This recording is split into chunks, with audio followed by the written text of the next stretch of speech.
Radhe Radhe my YouTube family, आप सब कैसे हैं। आई होप आप बहुत अच्छे होंगे, खुश होंगे और स्वस्थ होंगे। उधर हम थोड़े बिजी थे क्योंकि घर पे सरस्वती पूजा था ना, तो मतलब उसी में सारा टाइम निकल जा रहा था, तो हम ब्लॉग प्रॉपर अपलोड नहीं कर पा रहे थे। तो ये कल के मतलब विसर्जन का था। कल हमारे यहाँ माता का मतलब विसर्जन था, तो यहाँ पे मम्मी आंटी सब मिलके यहाँ पे बना रही थी, क्योंकि हर साल ही खिचड़ी का प्रोग्राम होता है जिस दिन माता की विदाई होती है ना। तो हम लोग क्या करते हैं ना, जो भी हमारे घर साइड के जितने भी बच्चे हैं, फैमिली मेम्बर जो भी है, तो हम लोग सबको बोल देते हैं कि आज के हमारे यहाँ प्रसाद होगा, मतलब खिचड़ी का प्रसाद, भोग भी लगता है ना, तो हम सबको खिलाते हैं। तो आप देख सकते हो ये सब कुछ यहाँ पे सब्जी, जितने भी वेजिटेबल्स है ना जो खिचड़ी में लगते हैं, तो यहाँ पे सब बन ही रहा था, सब कुछ कटिंग वगैरह हो रहा था। तो ये एकदम मॉर्निंग का टाइम है। एंड ये जो फूल गोभी आप देख रहे हो ना, ये हमारे बागान का था। तो मुझे काफ़ी ज़्यादा अच्छा लग रहा था कि हमारे एकदम प्रॉपर अपने बागान का गोभी था। एंड बाकी सब तो मार्केट का था, बट ये फूल गोभी जो हमारे बागान अभी न्यू छोटा वाला जो बागान बना है ना, उसमें होता है।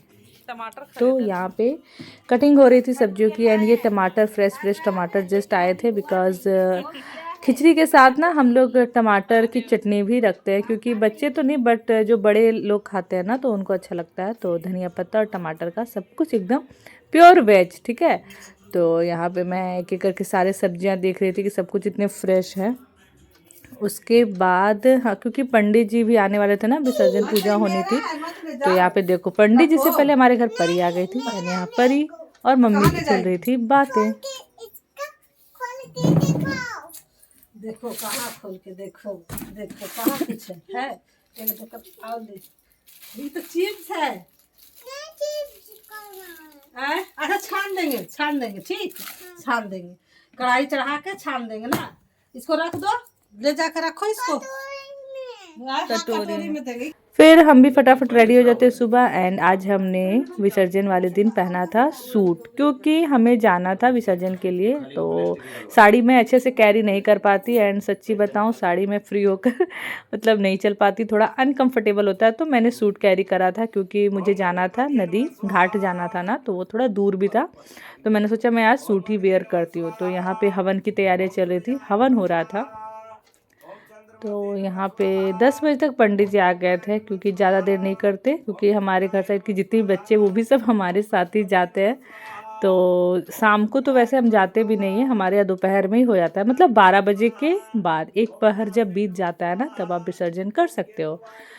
तो पीछे मम्मी खोइछा की भी तैयारी कर रही थी, ठीक है। वैसे भी हमारी माँ है, तो क्या बोलते हैं, सरस्वती माता जब आती तो एक बेटी की तरह उनका वेलकम करा जाता है। एंड जैसे एक बेटी को कैसे रखा जाता है एकदम प्यार से, अच्छे से, वैसे ही पूरे उनके आदर सम्मान के साथ रखा जाता है। फिर जब उनकी विदाई की बारी आती है, तो एक बेटी को जैसे खोइछा भरते हैं ना विदाई के टाइम पे, सेम वैसे ही होता है। तो यहाँ पे हमारे कज़न, मम्मी, आंटी, एंड बीच बीच में पंडित जी का कॉल भी आ रहा था, बिकॉज उस दिन बहुत सारे घरों में पूजा भी करवानी होती है ना, तो उनको कॉल भी देखना था। फिर यहाँ पे आप देख सकते हो हवन की तैयारियाँ वगैरह हो चुकी थी। तो फिर यहाँ पे आरती वगैरह भी होने को था, तो आप देखो।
पूजा जैसे ही ख़त्म हुआ ना उसके बाद हम आ जाते क्योंकि खिचड़ी भी रेडी हो रही थी एंड 12 बजे तक हम लोग को खिलाना भी था क्योंकि बच्चे सब थे।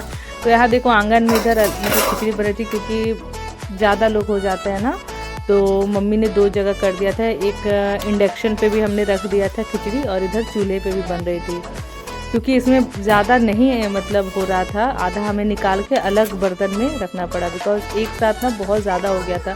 तो यहाँ एक अलग बर्तन में हमने चढ़ा दिया था, ये इंडक्शन पे पक रहा था और उधर चूल्हे में, ताकि दोनों एक साथ हो जाए तो आराम से हम लोग सबको खिला सकते हैं। तो यहाँ पे हमारी खिचड़ी बन के रेडी हो रही थी। फिर एक एक करके सब लोग घर भी आ रहे थे। हमारी कज़न, हमारी मामा की लड़की, ये भी आ गई थी। छोटी वाली नहीं आई थी अंजलि क्योंकि उसका कॉलेज था, ठीक है। फिर यहाँ पे सब लोग प्रसाद पा रहे थे। यहाँ पे आंटी लोग सब बैठे हुए थे क्योंकि एक एक करके खा रहे थे। पहले हम लोगों ने बच्चों को खिलाया, माता को सबसे पहले भोग लगाया, फिर छोटे छोटे बच्चे हैं उनको दिया। यहाँ पे परी को देखो, मम्मी फ़ोन पे बात कर रही थी ना तो परी भी मम्मी की कॉपी कर रही थी। यहाँ सब लोग बैठे हुए थे, सब लोग ने प्रसाद पाना था। तो यहाँ पे माता की विदाई की तैयारी भी करनी थी क्योंकि ज़्यादा लेट नहीं हो सकता था ना, तो हमने सोचा कि 2 बजते बजते विदाई कर देंगे, सही रहेगा। क्योंकि छोटे छोटे बच्चे भी साथ में जाते हैं ना, तो उनको सामने नदी ले जाना मतलब सही नहीं रहता। तो यहाँ पे फिर हमारी दोनों भाभी आ चुकी थी। ये हमारी पंजाबी भाभी है, दोनों बहुत ही क्यूट है एंड बहुत ही प्यारी है। आंटी भी आएंगी, आंटी पीछे से आएंगी। तो यहाँ दोनों भाभी हमारी आती हैं, माता को प्रणाम वगैरह करती हैं एंड फिर उन लोग को जाना था क्योंकि बच्चे सब घर पे थे ना, तो भाभी मतलब प्रसाद पाकर चली गई थी।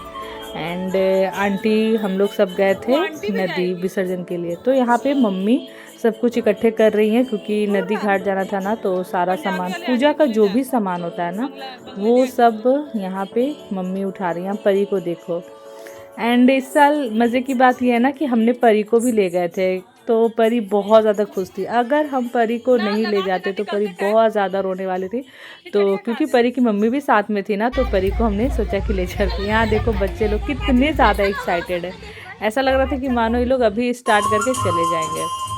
तो फाइनली सब कुछ हो गया था, सारे लोग प्रसाद पा चुके थे एंड सब कुछ बढ़िया से हो गया था। अब बारी थी माता की विदाई की, तो हम निकलते हैं।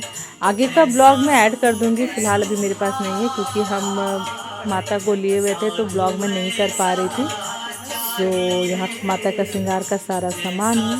तो आई होप आप सबको ब्लॉग अच्छा लगा हो।